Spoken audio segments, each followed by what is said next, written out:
Que todo lo que soy bendiga al Señor, su nombre santo es.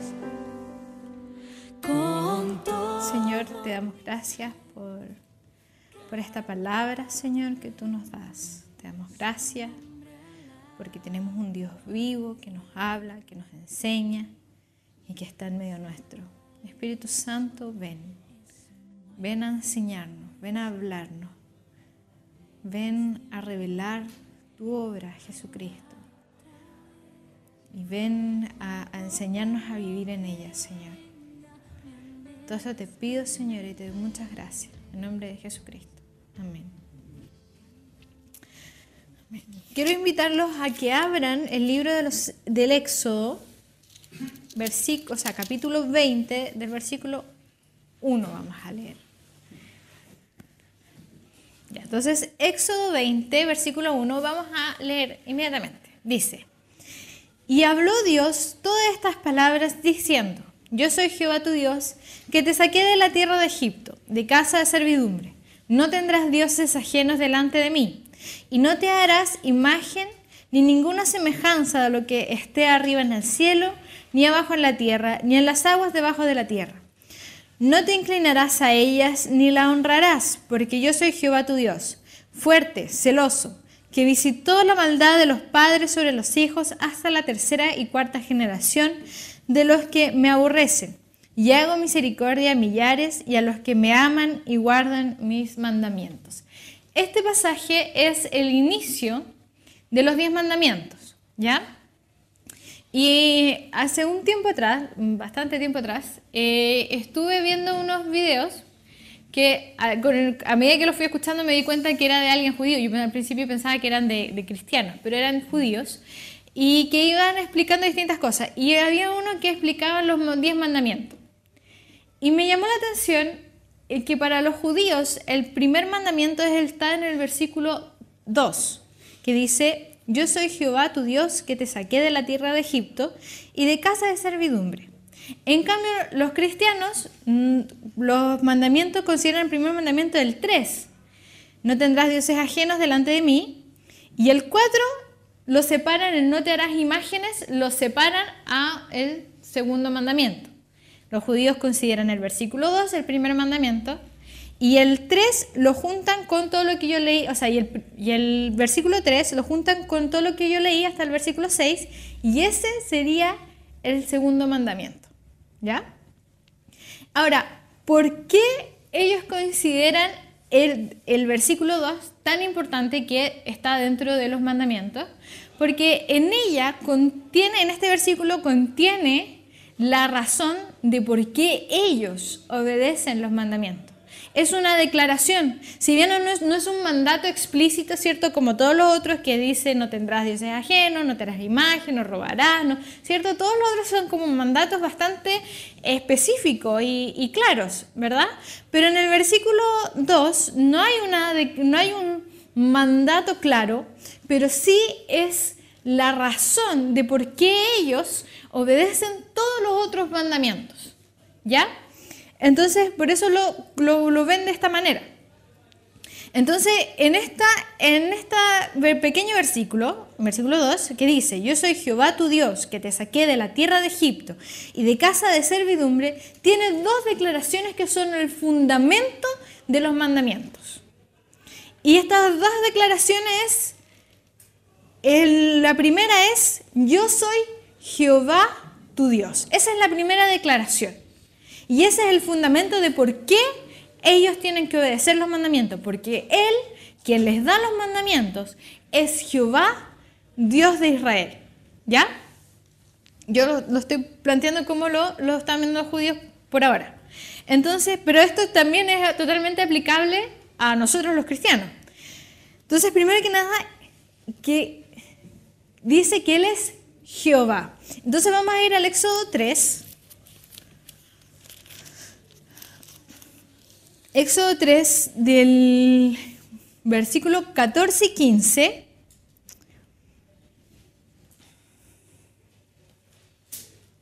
Dice, Vamos a leer el 13 para que se entienda. Aquí está Dios hablando con Moisés, le está diciendo que tiene que ir y tiene que sacar al pueblo de Israel de Egipto y los tiene que liberar. Y entonces dice, y dijo Moisés a Dios, he aquí que llego yo a los hijos de Israel y les digo, el Dios de vuestros padres que me ha enviado a vosotros, si ellos me preguntaren, ¿cuál es su nombre? ¿Qué les responderé? Entonces, esta es la respuesta de Dios a Moisés. Y respondió Dios a Moisés, yo soy el que soy. Y dijo, así dirá a los hijos de Israel, yo soy, me envió a vosotros. Además dijo Dios a Moisés, así dirás a los hijos de Israel, Jehová, el Dios de vuestros padres, el Dios de Abraham, Dios de Isaac y Dios de Jacob, me ha enviado a vosotros. Este es mi nombre para siempre, y con él se me recordará por todos los siglos. Jehová, la palabra Jehová, está directamente relacionada con la frase que dice yo soy o yo soy el que soy. Eso significa Jehová. ¿Ya? Y eso significa en que Dios es dos cosas fundamentales. Dios es el todo suficiente. Él es todo lo que nosotros necesitamos. Y por otro lado significa que Él fue, Él es y Él será. Eso significa el yo soy. Y por eso después en el 15 Él le explica, yo, Jehová, el Dios de vuestros padres. O sea, yo fui en el pasado, ¿cierto? El Dios de Abraham, Dios de Isaac y de Jacob. Que me ha enviado a vosotros, o sea, yo soy en el presente, yo fui con tus padres, yo soy hoy día para ti, ¿cierto? Y este es mi nombre para siempre con el que se me recordará por todos los siglos, y yo seré suficiente por todos los siglos, ¿ya? Por eso, dentro de la tradición judía es muy normal que a Dios le llamen el Eterno, porque Dios es eterno y Él es siempre y no muta, no cambia. Lo fue en el pasado, lo es en el presente y lo será en el futuro. Y Él es todo suficiente siempre, en el pasado, en el presente y en el futuro, por los siglos de los siglos, o sea, por la eternidad. Y por eso ellos debían obediencia a este yo soy Jehová tu Dios y por eso tú me obedeces. ¿Ya? Al ser Dios eterno y al ser Él Dios, significa que estos testamentos no estaban siendo dados por hombre. No estaba siendo Moisés, ni Aarón, ni ningún otro hombre quien estaba dando los mandamientos, sino que quien daba los mandamientos es Dios mismo, es el Eterno quien da los mandamientos. Eso significa que los mandamientos son inmutables, los mandamientos no cambian a través del tiempo. Muchas veces nosotros escuchamos hoy día, incluso dentro de las iglesias, que los tiempos han cambiado. Que las cosas ya no son tan así. Es que igual cuando fue escrita la Biblia fue en otra época, entonces hay que adaptarla a nuestra época. Y eso no es bíblico, porque los mandamientos los dio aquel yo soy que es eterno y que es el mismo ayer, hoy y siempre. Y por lo tanto sus mandamientos tampoco cambian. Por otro lado, al no ser dado por hombre, no son mandamientos que cambian ni con la cultura, ni con el tiempo, ni bajo la opinión de los hombres. Por ejemplo, en los años 40 fue hecha la Declaración Universal de los Derechos Humanos. La gracia de la Declaración Universal era que, esta Declaración Universal de Derechos Humanos, era que estas fueran universales. ¿Qué significa universales? Que es aplicable en todo tiempo y en todo lugar, ¿ya? Entonces, todas las culturas deberían respetar estos derechos humanos que no deben ser cambiados. Y por lo tanto, aquellos que escribieron la Declaración de Derechos Humanos, muchos de ellos eran cristianos y basaron en los principios bíblicos esta declaración. Por eso en esta declaración se defiende la vida, en esta declaración se defiende la familia, ¿verdad? Y un montón de cosas así, que son derechos que todos consideramos que son derechos humanos. Pero, como esta declaración fue creada por hombres, entonces ha pasado los años y hoy día, en el año 2018, hay ciertas organizaciones y personas que han decidido que en realidad esa declaración hoy día es retrógrada, que necesita cambios, que necesita modificaciones o necesita levantarse nuevos derechos. ¿Ya? Y ahí empieza a sonar fuerte el derecho al aborto, el derecho al matrimonio homosexual, el derecho a la identidad de género y un montón de derechos que no son parte de la primera Declaración Universal de Derechos Humanos. ¿Pero por qué estoy hablando todo esto? Porque al ser una declaración hecha por hombres, vienen otros hombres y con una opinión distinta tratan de imponer el cambio de esta declaración de derechos. En los mandamientos no puede suceder eso. ¿Por qué? Porque no es un hombre quien crea los mandamientos, es Dios. Por lo tanto, no hay otro hombre que pueda venir por sobre Dios y decirle, ¿sabes qué? Tus mandamientos en realidad son retrógradas y no sirven mucho, ya están fuera de tiempo, entonces mejor hagámosles un cambio. El hombre no tiene derecho a hacer algo así. Por lo tanto, los mandamientos de Dios, a causa de este versículo 2, nos deja en claro que no son cuestionables, no son cambiables, ¿ya? Ahora, el segundo fundamento que encontramos en este versículo 2 es: te saqué de la tierra de Egipto, de casa de servidumbre. Ahora, es interesante que no dice que debes obedecer porque soy creador de todo, siendo que Dios efectivamente es el creador de todas las cosas. Y sería una muy buena razón de por cuál tenemos que obedecer al Señor. Pero no es ese el fundamento que Dios pone detrás de los mandamientos, sino que el fundamento es que Él saca a Israel de la tierra de Egipto y les da libertad. Los saca de la esclavitud, de casa de servidumbre para ser exactos. Entonces Él, al hacerlos libres, y al darles libertad, Él queda como Señor de este pueblo.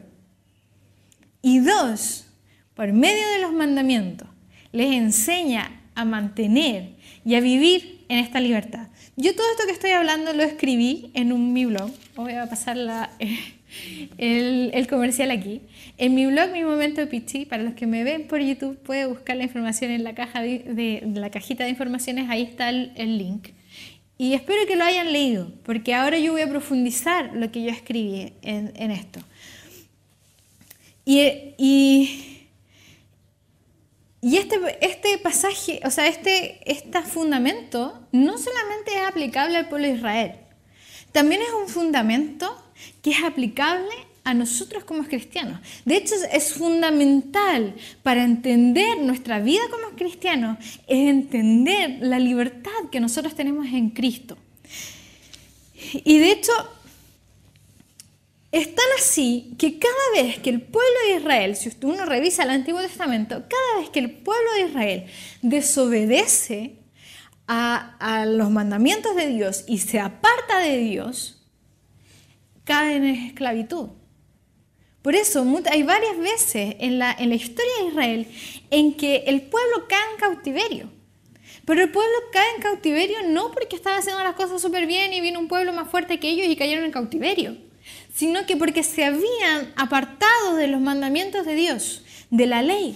Y una vez que ellos se apartaban de la ley y se apartaban de Dios mismo, porque el primer mandamiento, o sea, el segundo mandamiento vendría a ser que no tendrás otro Dios, ¿cierto? Entonces, lo primero que ellos hacían era empezar a tener dioses ajenos. Y después ahí se empezaron a tratar todos los otros mandamientos. Entonces, una vez que ellos se alejaban de Dios, lo segundo que sucedía era que venía un pueblo y los tomaba cautivos. Dios les mostraba, en el fondo, y nos muestra a nosotros, por medio de la historia de Israel, qué es lo que ocurre con nuestro corazón en el pecado. Cada vez que nosotros estamos en pecado y nos apartamos de Dios, nosotros volvemos a caer cautivos al pecado. Y esto es tan así que tanto la Pascua como judía como la Pascua cristiana celebra la libertad. Son dos celebraciones que caen en la misma fecha y no por coincidencia, sino que porque Dios lo estableció así. Y en ambas celebraciones se celebra la libertad. En el caso de los judíos, ellos celebran la libertad que Dios les dio de la esclavitud que tenían en Egipto. Y en el caso del cristianismo, nosotros celebramos la libertad que Cristo nos da por medio de su muerte y resurrección. ¿Ya? Ahora, el gran problema del pueblo de Israel es que si bien ellos eran una nación libre, políticamente libre, ellos no eran libres de la carne y del pecado. Y este es el gran problema del judaísmo. Y este es el problema que Cristo vino a resolver.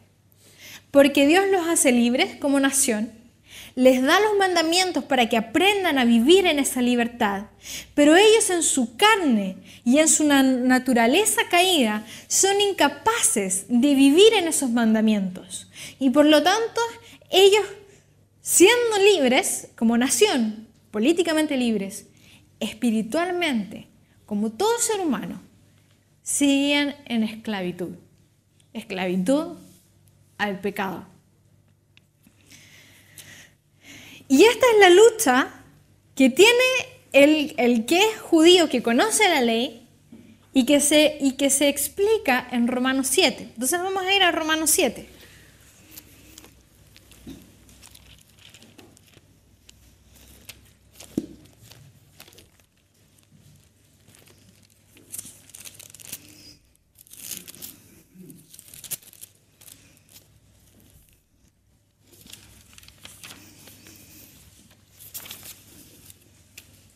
En Romanos 7, acá nosotros nos encontramos la descripción que hace Pablo de la lucha que él tenía como fariseo, como un hombre que conocía e intentaba cumplir la ley, pero es una lucha que él la vivía sin Cristo.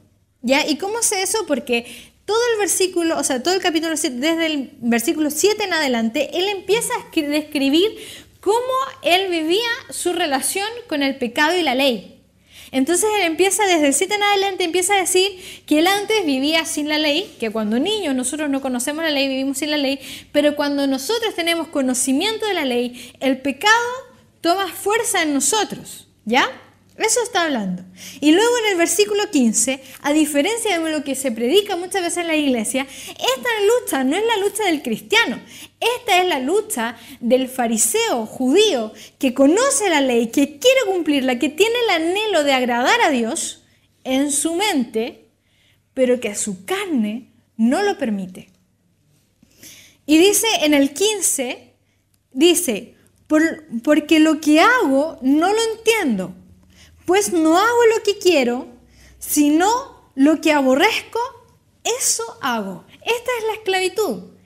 Quiero hacer algo, quiero hacer lo bueno, conozco la ley, en el caso de Pablo, que era un fariseo judío, pero no logra hacerlo y esa es una esclavitud, porque no puedo hacer lo bueno, ¿ya? Después seguimos en el 16 y dice, y si lo que no quiero, esto hago, apruebo que la ley es buena. De manera de que ya no soy yo quien hace aquello, sino el pecado quien mora en mí. Entonces él, por un lado, en su mente, él aprueba que hacer la ley, cumplir la ley es algo bueno, pero el pecado que habita en él no le permite vivir en esa ley. ¿Ya? Después seguimos. 18, 20.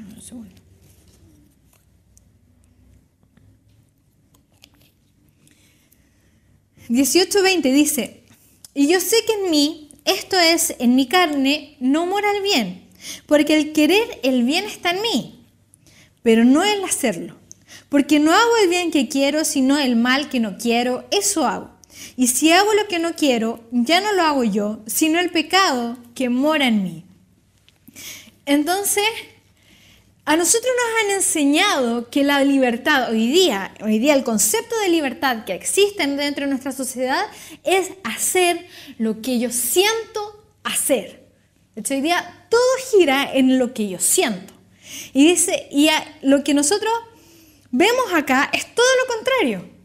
Porque el hacer lo que tú sientes, el dejarte guiar por tus pasiones, por tus emociones, por tus sentidos, te llevan a la esclavitud, porque en tu carne está el pecado.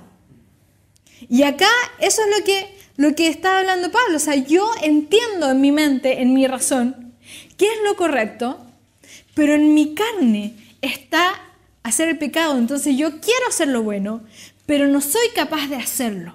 Y esa es la esclavitud. Y hoy día a nosotros, la sociedad nos dice, haz lo que tú sientas hacer, haz lo que tú quieras hacer, para que continuemos en esta esclavitud que es del pecado. ¿Ya? Entonces, la libertad, la verdadera libertad, la que viene de Cristo, consiste en tener la capacidad de decidir hacer lo correcto, lo que es bueno para mí y es bueno para mi prójimo, para mi familia, para mis seres queridos. Esa es la libertad. Pero a nosotros aquellos que viven en esclavitud del pecado, no hacen eso. Y eso se hace, donde más se hace visible es cuando nosotros tenemos arrebato de nuestras emociones. Por ejemplo, cuando nos enojamos e insultamos y decimos cosas que en realidad no las sentimos, no las queremos decir, porque sabemos que hacemos daño a quien se la estamos diciendo. Eso es esclavitud. Cuando hago algo que yo sé que me hace mal, pero voy y lo hago. Cuando estoy a dieta y me como ese chocolate que no me quería comer. Es una mejor, ustedes se ríen, pero es la mejor manera de graficar la esclavitud en la que vive el ser humano que no tiene a Cristo. Porque sabemos que es correcto, sabemos que no lo debemos hacer y lo hacemos. Eso es la esclavitud que está describiendo. Juan, ¿qué estás haciendo, Juan?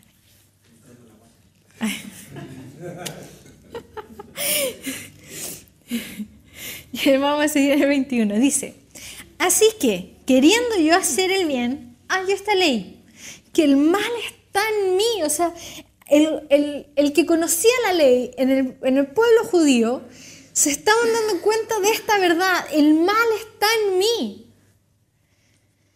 Porque según el hombre interior me deleita en la ley de Dios. O sea, él, se fijan, o sea, aquí estamos hablando de un hombre que conoce la ley y que se deleita en la ley y que quisiera obedecer a Dios. Pero veo otra ley en mis miembros. Miembro significa mi cuerpo. Que se rebela contra la ley de mi mente y que me lleva cautivo a la ley del pecado que está en mis miembros. Y ahí es cuando dice el versículo 24, miserable de mí. Qué miseria en la que vive el hombre, miserable de mí. Porque incluso cuando sé que es bueno y quiero hacer lo bueno, no soy capaz de hacerlo, porque esclavo soy del pecado. Qué miserable es el hombre. Pero luego sigue en el 25, y este es el versículo que se saltan cuando estudian este pasaje. Es: gracias doy a Dios por Jesucristo, Señor nuestro.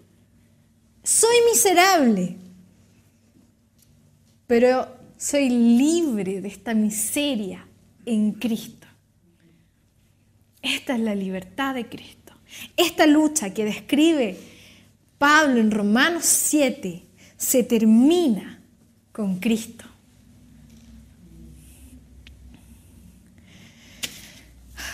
Si vamos a Hebreos 10,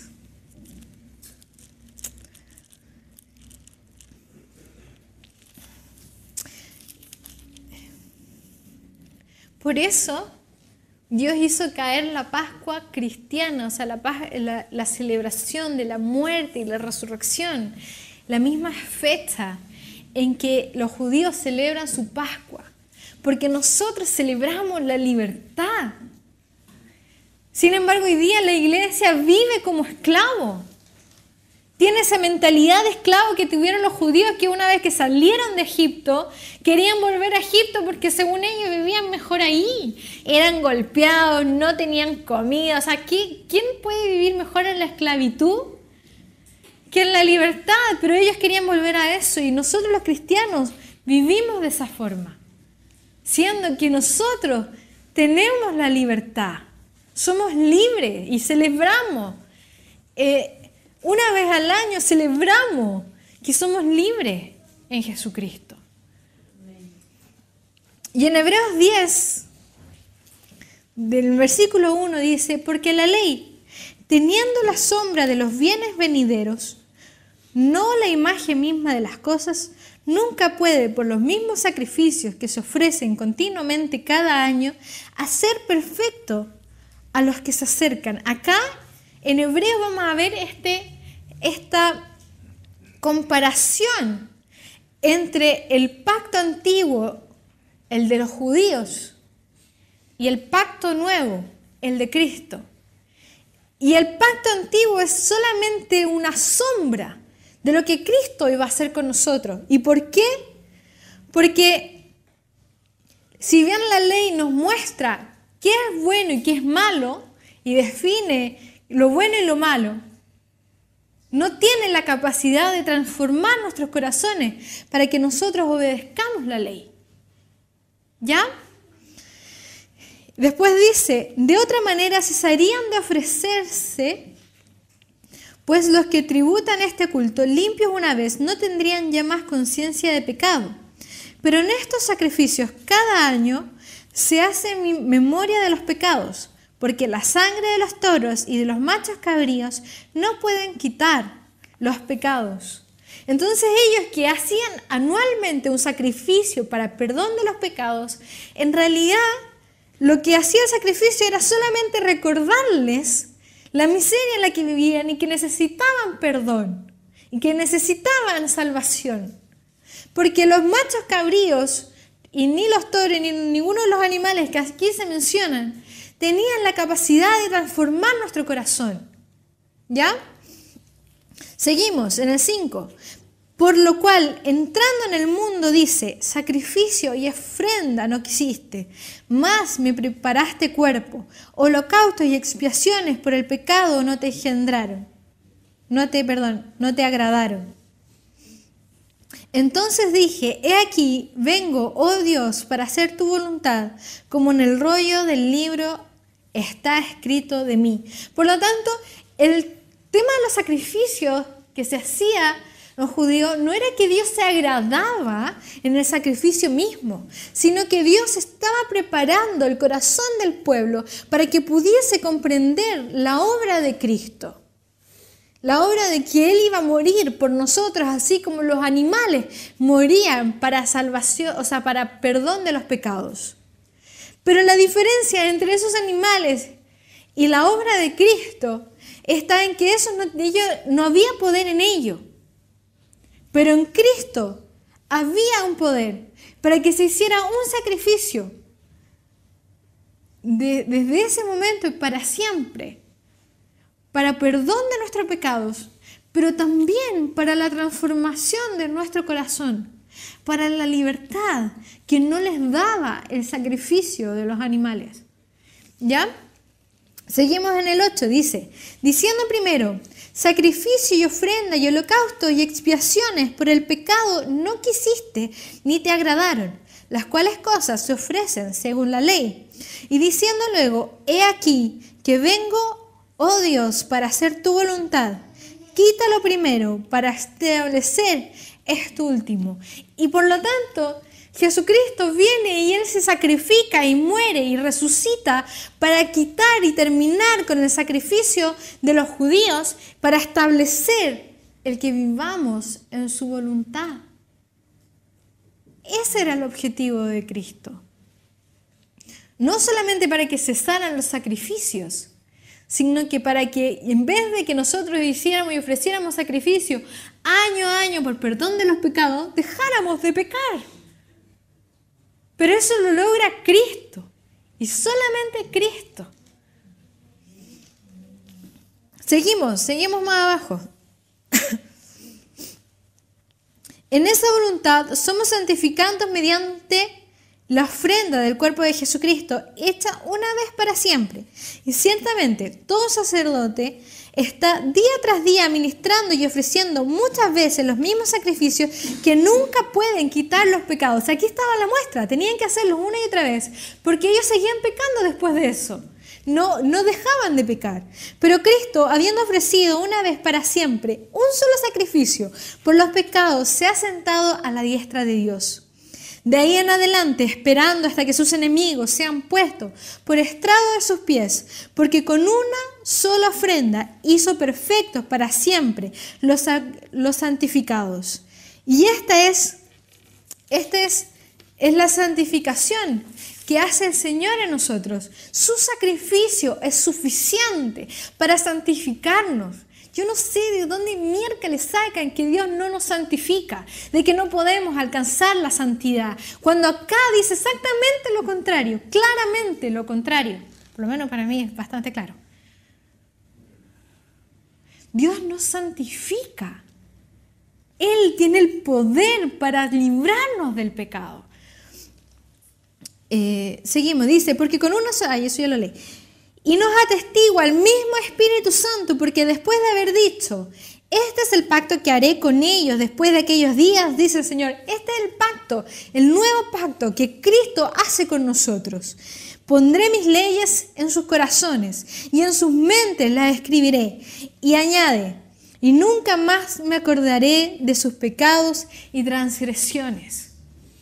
Él transforma nuestro corazón. Esa transformación que no les daba la ley al judío, que los mantenía en esta lucha constante en contra del pecado, esa transformación sí está en aquellos que reciben a Cristo. Está. Aquí dice que el Espíritu Santo pone sus leyes. Por lo tanto, no es que yo peco y el Señor me perdona, sino que aquí hay una transformación, un cambio de mente, un cambio de corazón, en donde este corazón nuevo contiene la ley de Dios y vive bajo esa ley. Seguimos hasta el 22, dice, pues donde no hay remisión de esto, no hay más ofrenda por el pecado. Pues donde hay remisión de esto, no hay más ofrenda por el pecado.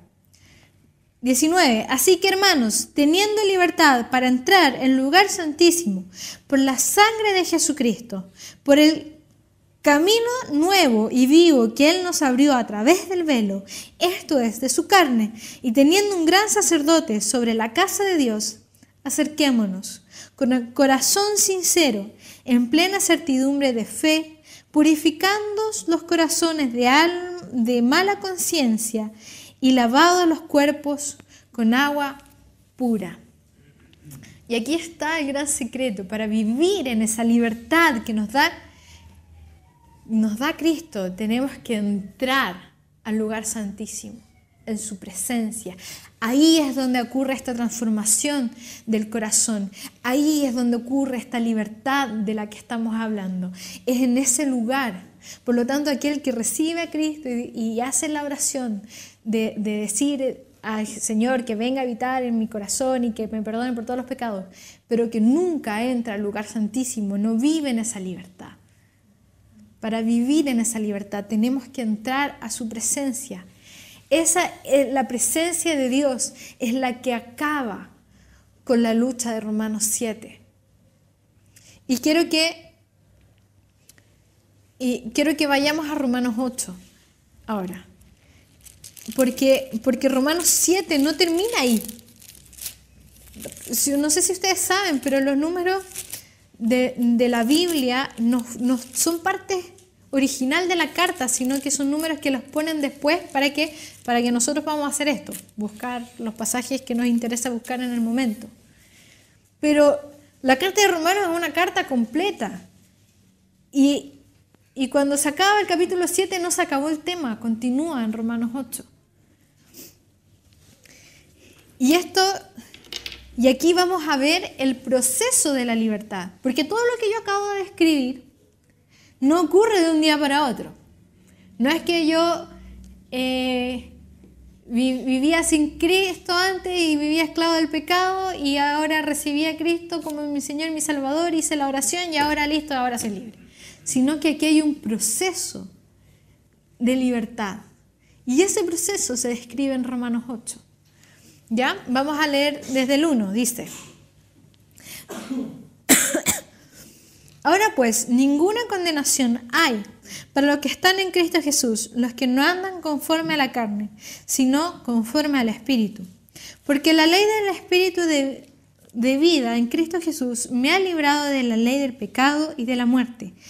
Porque lo que era imposible para la ley, por cuanto era débil por la carne, Dios, enviando a su Hijo en semejanza de carne de pecado, y a causa del pecado condenó al pecado en la carne, para que la justicia de la ley se cumpliese en nosotros, que no andamos conforme a la carne, sino conforme al Espíritu. ¿Se dan cuenta que se terminó la lucha de Romanos 7?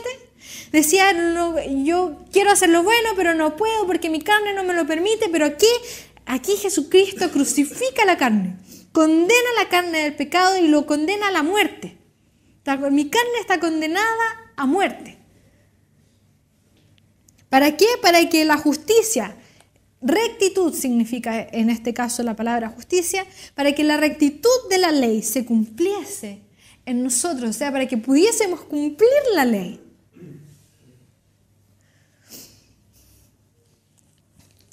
Seguimos en el 5, porque los que son de la carne piensan en las cosas de la carne, pero los que son del Espíritu en las cosas del Espíritu.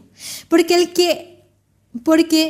el ocuparse de la carne es muerte, pero el ocuparse del Espíritu es vida y paz. Por cuanto los designios de la carne son enemistad contra Dios, porque no se sujetan a la ley de Dios ni tampoco pueden. Y los que viven según la carne no pueden agradar a Dios. Entonces aquí hay dos cosas opuestas que se contraponen entre sí, el espíritu y la carne. Si tú te ocupas de las cosas de la carne, no agradas a Dios.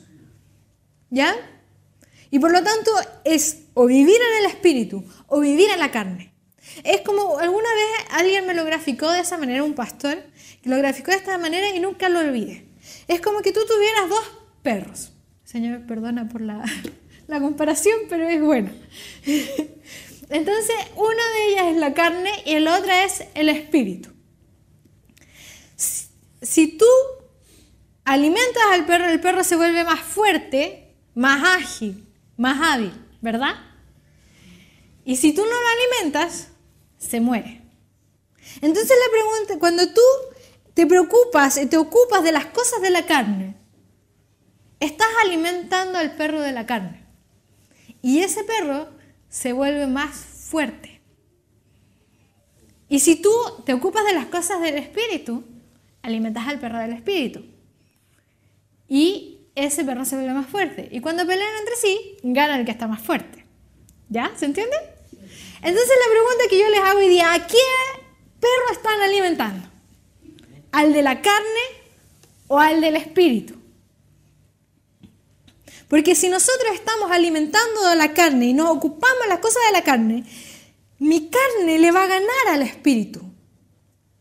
Pero si yo me ocupo de las cosas del espíritu y me hago cargo y me preocupo de lo del espíritu, mi carne va a morir de hambre. Y en el momento que estas dos cosas se luchen entre sí, va a ganar mi espíritu. Por lo tanto, vuelvo a preguntarte, ¿a quién estás alimentando tú hoy día? ¿A la carne o al espíritu? Porque si estás alimentando a la carne, tú no agradas a Dios. Lo dice la Biblia, no lo digo yo.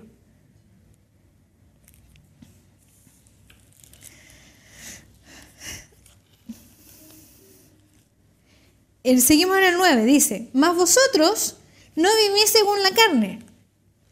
Pablo siempre es muy optimista cuando les escribe a las iglesias.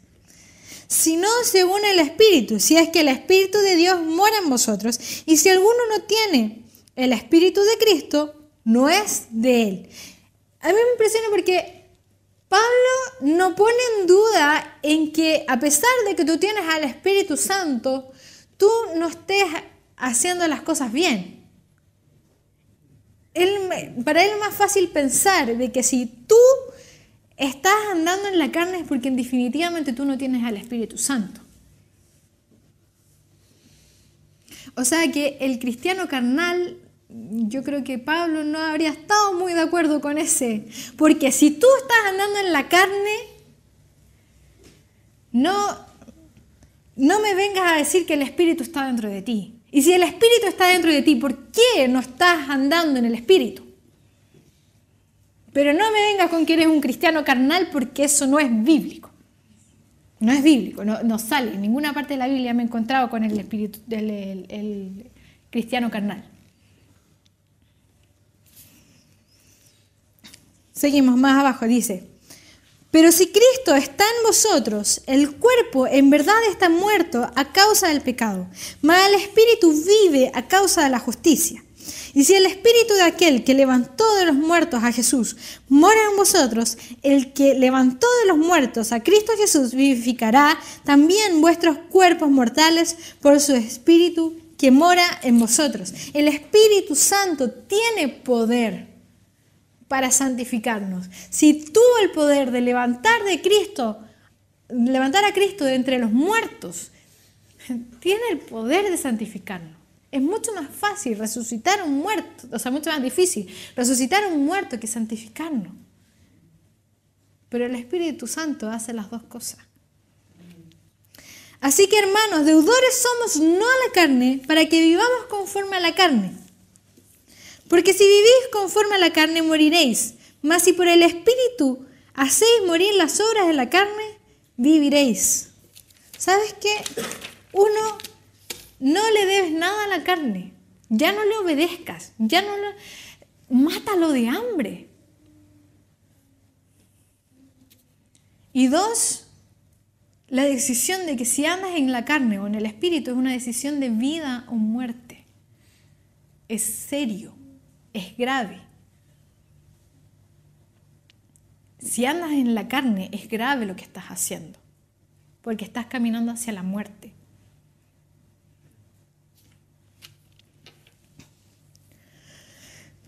Seguimos en el 14, dice, porque todos los que son guiados por el Espíritu de Dios, estos son hijos de Dios. Pues no habéis recibido el espíritu de esclavitud, ya no eres esclavo.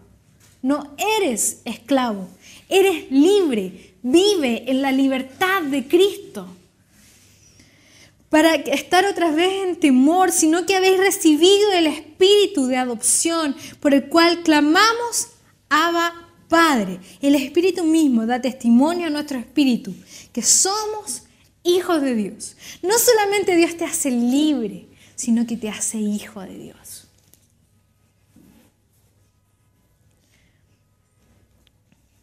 Entonces la pregunta es, ¿estamos obedeciendo? ¿Estamos haciendo su voluntad? ¿Estamos dejándonos guiar por el Espíritu Santo? Porque si es así, tú ya no eres esclavo, eres libre. Vive como libre. Y vivir como libre es vivir en la voluntad de Dios, en obediencia al Señor, en dirección del Espíritu Santo. Vive como hijo de Dios. El hijo de Dios no es esclavo. El hijo de Dios es libre. Amén. Pónganse de pie. Vamos a orar.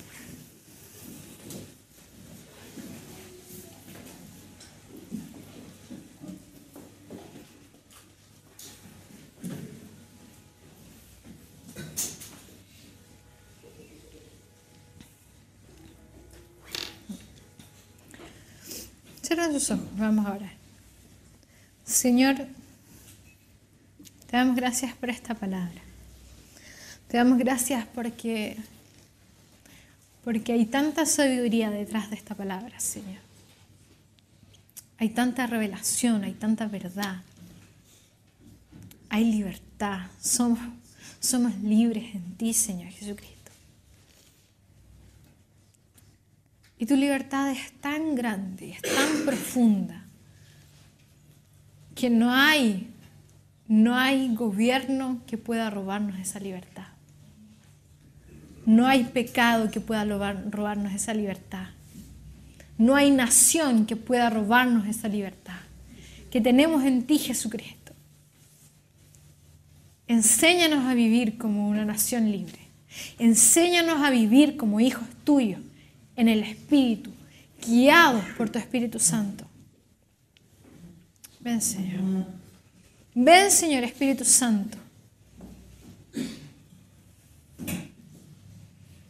Señor, como dice esa canción, que en el lugar más alto que podemos estar es a tus pies, es postrados ante tus pies.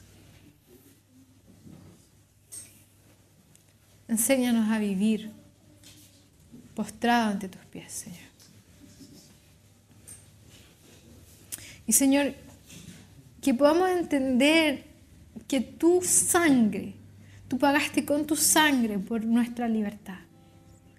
Y que defendamos esta libertad, Señor. Que podamos cuidar y valorar la libertad que tú nos has dado. Entendiendo que no hay nada más valioso que podamos tener que eso, Señor.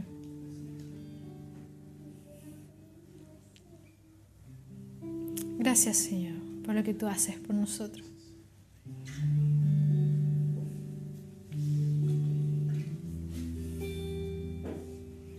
Y Señor, enséñanos también a matar de hambre nuestra carne. Y todo aquel que hoy día ha estado viviendo bajo su carne, que ha estado alimentando a su carne, que se arrepienta en este momento. Trae convicción de pecado, Señor. Y muestra, Señor. Trae arrepentimiento, Señor.